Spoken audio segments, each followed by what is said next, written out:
नमस्कार दोस्तों। आज हम जिस टॉपिक पे बात करेंगे ये आज आम बीमारी हो चुकी है बच्चों में ख़ास करके कि उसको उल्टी होता है, फीवर है, बहुत हाई ग्रेड का फीवर, कन्फ्यूज़न। ठीक है। और अगर इसको आम भाषा में हम अगर कहें तो इसको जापानी बुखार भी कहा जाता है।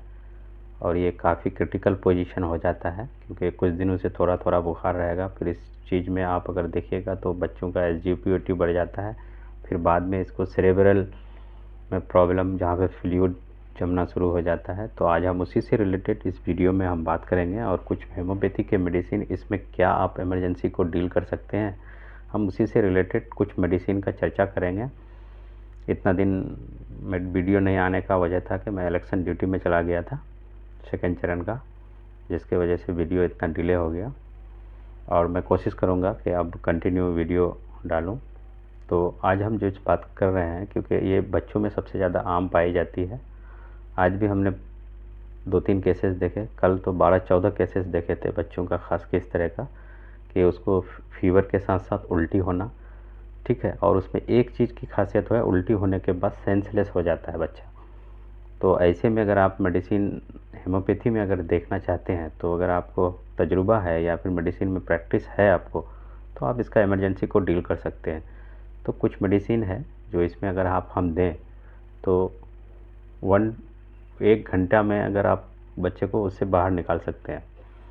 तो कहने का मतलब यह है कि अगर आप इस स्थिति में बच्चा अगर आपके पास पहुंचता है तो आप उसको कोशिश कीजिए कि इन मेडिसिनों के बीच में ही से ही उसको निकाल दें। या फिर आपको सेकेंड स्टेज में आता है कि उसने एलोपैथी का ट्रीटमेंट लिया होगा लेकिन सर में दर्द रहता है, बच्चा फिर भी चलने के लायक नहीं है और उसको रह रह के सर पे मतलब हिट मारता है, ऐसा आप दिखेगा। या फिर उसको गर्दन चढ़ा हुआ रहेगा बैक साइड में, या फिर उसको होने के बाद उसको एक तरह का आप उसमें देखिएगा कि सेरेब्रल फ्लूइड उसमें जब जमना शुरू हो जाएगा तो उसको पीका भी पड़ सकता है बच्चे को। पीका पड़ने का मतलब यह है कि उसको जब फीवर आएगा तो एक हाथ ऐसे ऐसे आप उसको देखिएगा कि इस तरह का एक साइड का उसका जंपिंग होगा, फिर उसके बाद वो सेंसलेस होगा। तो ऐसे में आप मेडिसिन पहले नंबर पे देखिए नक्स वोमिका को दीजिए क्योंकि पीक ऑफ डिजीज़ को ये तोड़ेगा।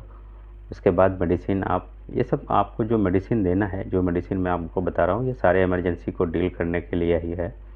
और इसमें मैं बता दूं कि मेडिसिन आप जब भी यूज करें एक क्वालिफाइड होम्योपैथ प्रैक्टिशनर के सामने में ही यूज करें क्योंकि अच्छी रहता है, वो मेडिसिन का सिस्टम जानते हैं।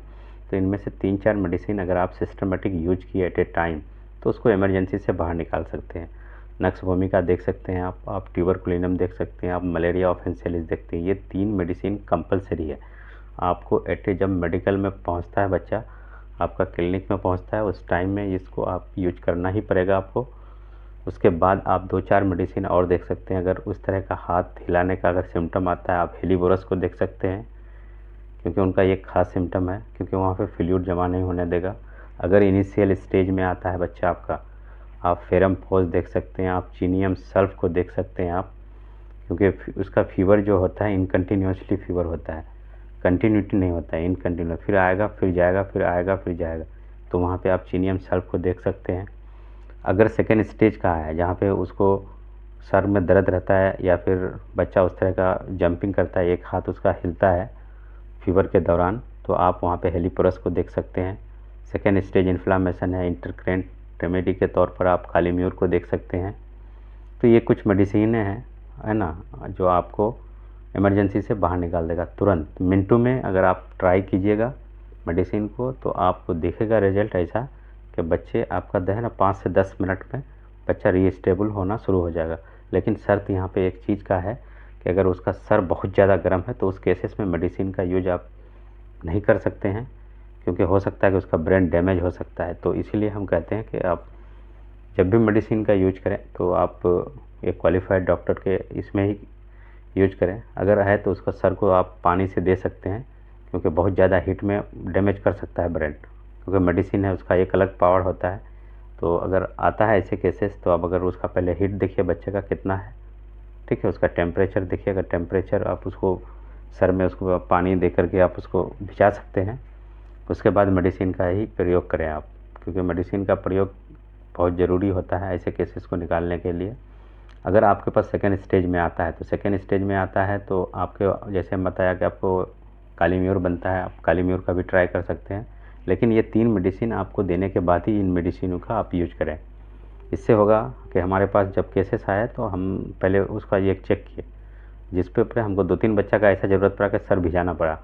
तो इसी वजह से मैं आपको जो भी बता रहा हूँ इसमें अपना क्लिनिकल प्रैक्टिस ही बता रहा हूँ मैं, कोई बाहर की चीज़ें और किताबी चीज़ें मैं आपसे शेयर नहीं कर रहा हूँ।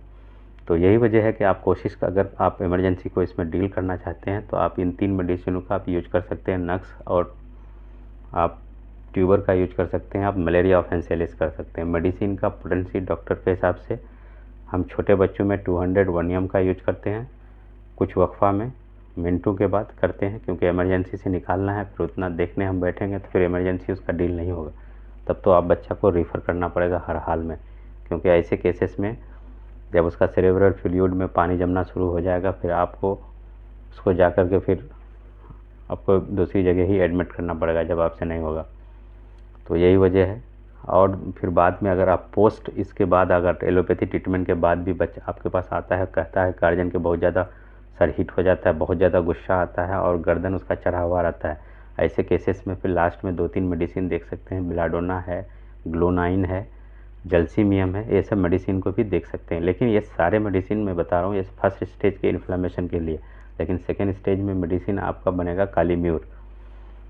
जल्सीमियम भी बन सकता है, लेकिन हेलीबोरस को आप वहीं पे देखिए जहाँ पे उसको अगर उसमें आपको जैसे साइनोस्फीयर आ सकता है, या फिर उसको मिर्गी आम तौर पे कहें, या फिर मेंजाइटिस के केसेस आ जाते हैं, मतलब पानी फ्लूइड भर जाता है। तो ये जब आप उसका फ्लूइड टेस्ट कीजिएगा, जब एमआरआई वगैरह कीजिएगा सेकेंड स्टेज में, तभी आप इसी चीज़ का यूज करें।